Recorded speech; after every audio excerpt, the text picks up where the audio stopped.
The Irish Republican Brotherhood, putting the record straight. Recently an outfit styling themselves We the People, a phrase taken from the preamble to the United States Constitution, have put up a video narrating an article by one Stephen J. Delaney of February 23, 2022. This video claims, and I quote, "An old flame has shown up late to the party, the Irish Republican Brotherhood, or a version of them, has emerged from the shadows in what appears to be an attempt to consolidate resources and skills and reignite the flame of Irish republicanism. This will invoke excitement in some and suspicion in others. I'm going to try and explain what this means for us as a movement and as a country." End quote. Late to the party. The IRB has been here fighting Ireland's cause since 1858. You are the one who is late to the party, very late. He goes on to say the goals of the IRB were the capture and liberation of the 32 counties, the promotion of Irish genius and culture and sovereignty. Well, I assure you, and I assure him, they haven't changed. He then goes on, does this new band of brothers have the same goals in mind? Do they have the ability, the integrity, and the charisma to grow from a council of 12 and reach the heights they once obtained? The reality, of course, is the band in question are not the IRB, and they never reached any heights. They are a Billy Maguire construct that called themselves the Irish Fenian and Republican Brotherhood, but now they have started calling themselves the Irish Republican Brotherhood. They're a bunch of controlled opposition imposters intent on muddying the waters and discrediting the IRB. They have now gone even further and have declared themselves as the Irish government. He then asks, can they lure the GAA players, the teachers, the solicitors, the barristers, the publicans, and the disenfranchised youth and the guards? Well, since they have no legitimacy, it's unlikely they can lure anybody except a few naive souls into their fantasy world.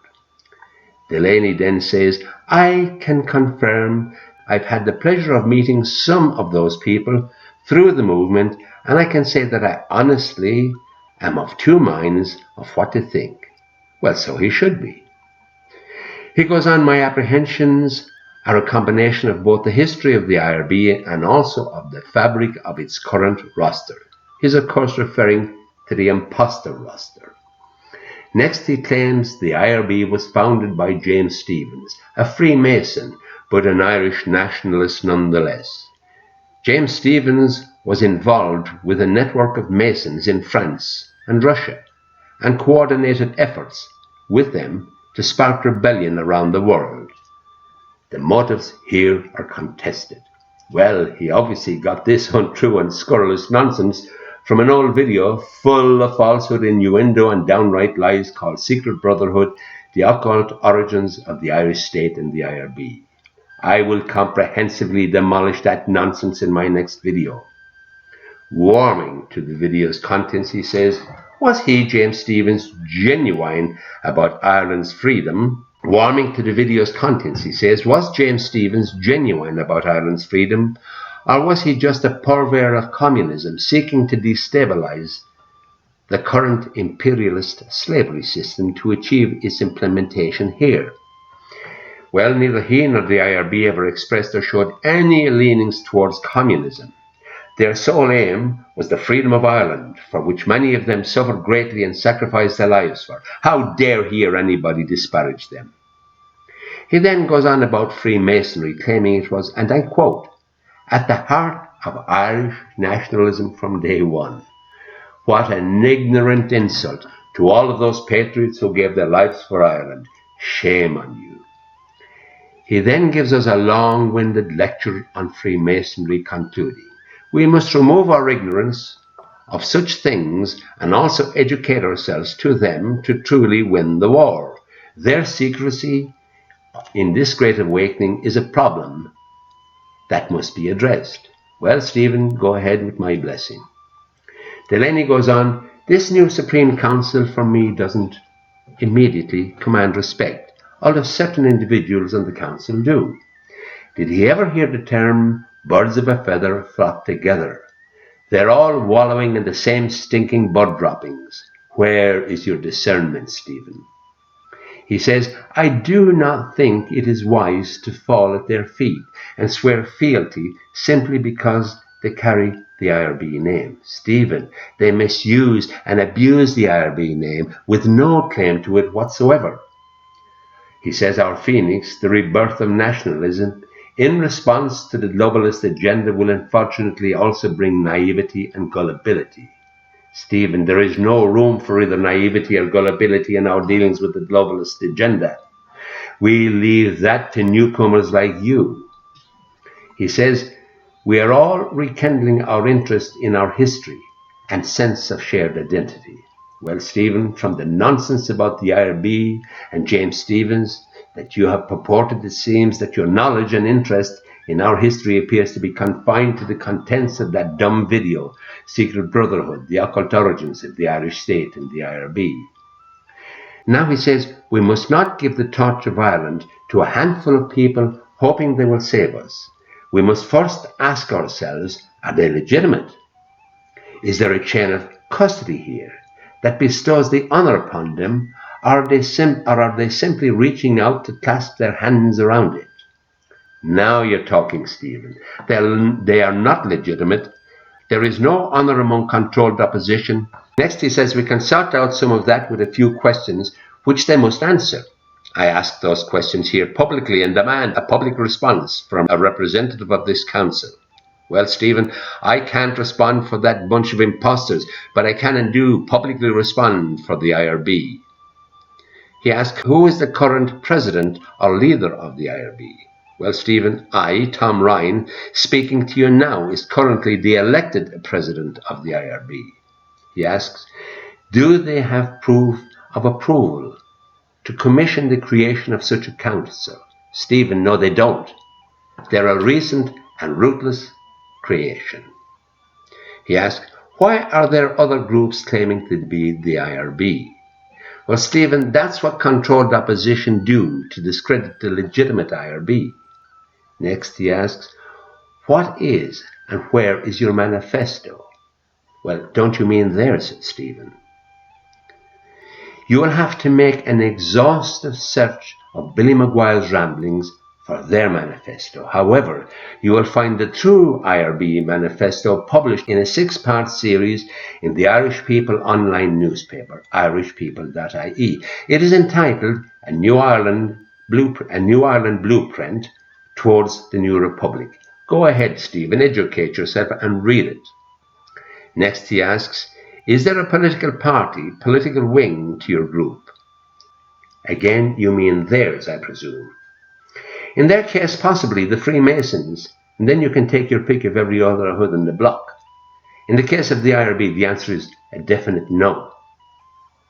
Stephen goes on, I want to see Irish nationalism truly represented, such as socialists, libertarians, traditionalists, Catholics, Protestants, Presbyterians, etc. He asks then, what are your political leanings? Well, theirs are self-serving. In fact, do they have any? It looks to me, he says, on face value, that you're a right-wing group. This would not be a wise move, as we have a huge left-wing nationalist diaspora in Ireland, and they must be part of anything that proclaims a title to such prestige, such as the IRB. Can you address that in full? Well, Stephen, a diaspora must be outside of the country to be a diaspora. I don't think those you're addressing have any wing or political philosophy except self-serving ones. The IRB, on the other hand, doesn't embrace any isms and therefore leaves room for them all. As Chief Seattle once said, an eagle cannot fly on one wing. We in the IRB will embrace any and all philosophies that further the aims and the future prosperity of the Irish people. His next question is, the people of Ireland need to see Irish nationalism in the streets, town halls, and in the news. Can you achieve that? Well, no, they can't. We and the IRB, on the other hand, can and will in our own chosen time and in our own chosen way, except, of course, for the news. The mainstream media won't carry any truthful news, but the Irish People newspaper can and will go and read it. He said, "It is my belief that in order to save Ireland and its culture, we must unite the left and the right-wing nationalists. What will you do to achieve this?" Well, Stephen, the rump you're addressing will continue doing nothing, as they have always done. As I've already said, we in the IRB will embrace any and all philosophies that further the aims and the future freedom and prosperity of the Irish people, as did the IRB heroes in 1916. He asks, "Do you have Freemasons among your ranks?" Well, I can't answer for them, Stephen, but we in the IRB most definitely don't and won't. His next question is, are any of you connected with other political groups and lodges overseas? Well, I don't know about them, Stephen. Depending on the answers to those questions, he goes on, we the Irish people will be faced with a dilemma. Get behind them, or alternatively sit back like the last 2 years and let the World Economic Forum vultures pick at Ireland's carcass. Of course you are in a dilemma, Stephen. Instead of making wild and completely inaccurate historical allegations, get off your ass and study the real history of Irish nationalism and the IRB, instead of making unfounded connections to Masonry and communism. He says, we are in such a perilous position at the moment that we must feel pressure to hang our hats on this new hope. But I, for one, will sit back and see how this group of individuals respond to the questions and needs of the movement. Will they lead an era of political and social opposition to the elite, or will they spin their wheels in the mud? Those you're addressing will keep spinning their wheels in the stench of deceit, while falsely claiming they're both the IRB and indeed the Irish government. My answer is at the conclusion of this video. He concludes, excitement and apprehension consumes me in equal measures. I wonder which will prevail, Stephen. I suggest that he dispenses with both of those for the moment and educates himself. I challenge Stephen Delaney to a public debate on his most ridiculous assertions if he continues to espouse them. I will now conclude with the following message on behalf of the IRB to Stephen Delaney and his latest arrival to the scene, We the People group, and indeed to Irish people everywhere. This generation of Irish people need to realise that freedom must be nurtured, cherished and defended, like our heroes in the past fought and died for. Like them, we must have the courage to defend our inalienable rights to freedom for this and for future generations. It is time we set ourselves apart from pettiness, from the corrupt politicians, medical tyranny and financial slavery, and their bought and paid for compliant media. It is time that you and all of us stand apart. You are never meant to fit in and silently comply with imposed fear and slavery. You are born to stand out, to shine out, to be outstanding, to be a new kind of hero that is now urgently needed, just as the men and women of 1916 were in their way and in their time. Be proud, be brave, stand up, stand out, be a true hero. This is Tom Ryan, President of the Irish Republic and Brotherhood, thanking you for your time and attention as I sign off, Éireann Abú.